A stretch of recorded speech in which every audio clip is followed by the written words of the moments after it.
Hello guys के छ हजुरको खबर सन्चै हुनुहुन्छ होला। म चाहिँ फेरि पनि हजुरहरूको लागि न्यू भिडियो लिएर आएको छु। हेर्न सक्नुहुन्छ यो चाहिँ प्यासेजको भिडियो रहेको छ र अब प्यासेजमा मैले चाहिँ फ्लोरमा लगाइसकेको थिएँ टारी। अहिले चाहिँ मैले स्कर्टिङ लगाएको छु हैन, हेर्न सक्नुहुनेछ। स्कर्टिङ पनि फाइनली कम्प्लिट गरिसकेको छु। व्हाइट कलरको स्कर्टिङ रहेको छ र ब्ल्याक एन्ड व्हाइटमा टाइल्स रहेको छ गाइज, हेर्न सक्नुहुनेछ। र कस्तो लागिरहेको छ गाइज कमेन्ट गर्नु होला। र स्कर्टिङ चाहिँ मैले 6 इन्चीको स्कर्टिङ लगाएको छु गाइज हैन, हेर्न सक्नुहुनेछ। र त्यसै गरी यहाँ पल्लोपट्टि किचन पनि रहेको छ र यो किचनको फ्लोरमा चाहिँ 2x2 मा म्याट फिनिसमा टाइल्स लगाएको छु हैन, हेर्न सक्नुहुनेछ। र किचनको फ्लोरको स्कर्टिङमा पनि 6 इन्चीको स्कर्टिङ रहेको छ, हेर्न सक्नुहुनेछ। त्यसै गरी स्ल्याब रहेको छ।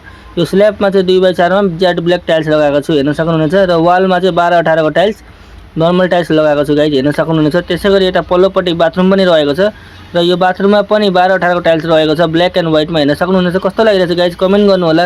र तपाईहरुले पनि यसरी नै टाइल्स लाउन चाहनुहुन्छ भने बिर्तामोडमा रहेको अर्के टाइल्स एन्ड ग्रानाइट फिटिङलाई सम्झन सक्नुहुनेछ। त्यसै गरी यो भिडियोलाई लाइक फलो शेयर गर्न नबिर्सनु होला गाइज। हजुरहरुको लागि म युनिक नयाँ भिडियोहरु ल्याउने छु र